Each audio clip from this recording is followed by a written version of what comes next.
Chapter 56. Oh man, that is when you have 2 surgeons for the price of 1. The retired Commodore smirked and sipped his ale. The Time Lord in the cobalt suit stretched. Not by definition of paradox, Sully. Saber groaned, tapping the bar.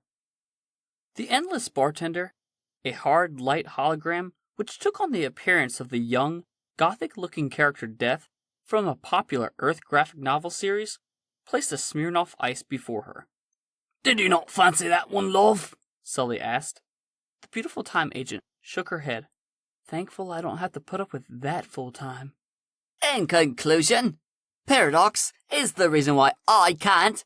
Just go back in time real quick and stop your dumb self from doing nonsense. As you so succulently put it. Mr. Blue crossed his arms. Ah.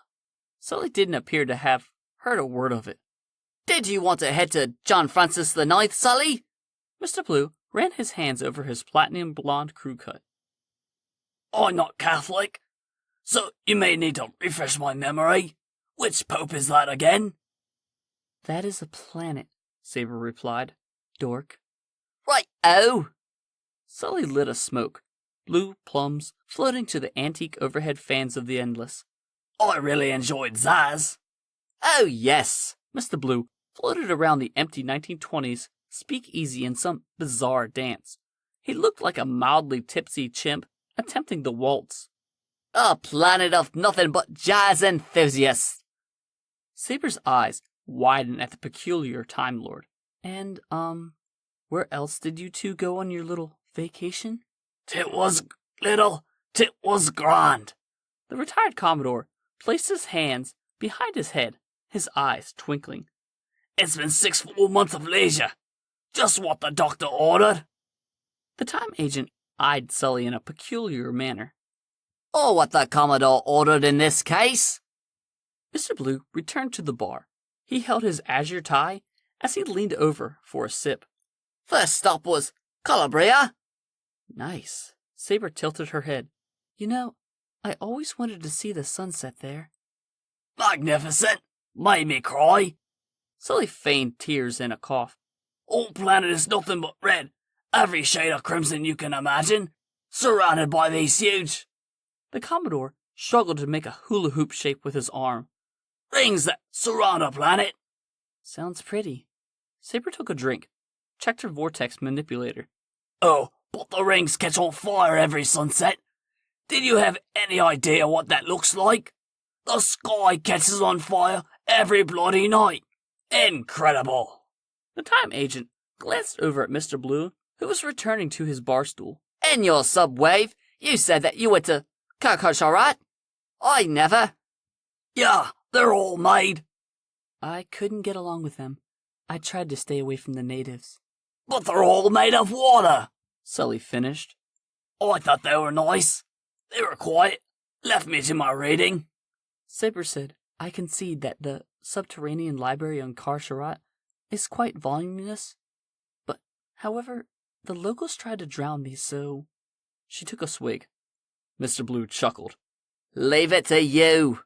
It was one hydro native. Had a crush. So, he tried to French kiss me and it didn't work. The time agent sighed. The Time Lord appeared antsy once more, fiddling with random things on the bar or on his suit. So, we have finally finished our R&R time on Halcyon. Spent the last month there. So tranquil, so peaceful. The retired Commodore appeared to drift to a fond memory. Then he returned. I don't want the vacation to be over, though. Oh, man. Before we get to rescuing people from flaming wreckage once again, there are so many things I want to know. Fire away. Sully stuttered for a moment, put on the spot. Well, tell me about your planet, or do you have a family? What's your favorite color? Do you like fat chicks? Is that time bitch dead or what? What does she want? Money? Riches? What the hell do you regrow your hand with? And did you do it while I was on the toilet on Clom? Are you drunk? Tipsy? On for long? The Time Lord shook his head. I'm from Gallifrey, which you've never heard of, and technically it's in another dimension right now, so it's technically not there. I did have a family. I had a mother and a father.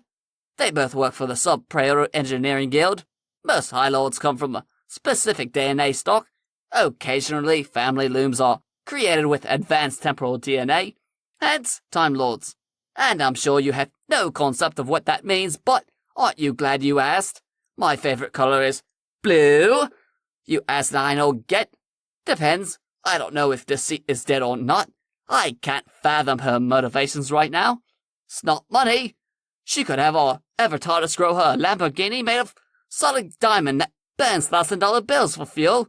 So, no, I don't think High Lord Harris of a supercharged temporal vehicle wants to go burgling.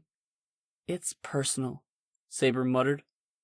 Yes, thank you, Sully. I can regrow limbs, given enough time, especially if I'm inside purge, even from non-organic material.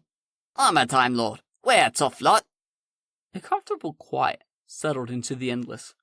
The time-traveling compatriots sipped in silence for a moment. Heard from Captain Jack that Halcyon is the vacation spot for in the 33rd century. From what he described, I think that I want to get married there, Saber said. Wowzers, Mr. Blue replied. And whom's the lucky devil? The time agent smiled, waving dismissively. No, haven't found him yet. Bucket list. Someday. Ah, the ever-present someday. The Time Lord suddenly became a bit melancholy. Raised his glass. A vulture that sits on your shoulder, mocking you. No, old man, no. Sully patted Mr. Blue on the shoulder. Some days are where imagination comes from. Some days, let us know what we can do, what we like. We can be happy, and some days, let us pretend that we all have the time in the world to do it. Some days, keep us going. Some days aren't our enemy. Mr. Time Lord, sir, if I may respectfully disagree. Mr. Time Lord, sir, blinked several times, then grinned. He cleared his throat and raised his drink. Do someday. The beautiful time agent cocked her head to the side, smiling warmly at Sully and Mr. Blue. Saber held up her bottle. To someday.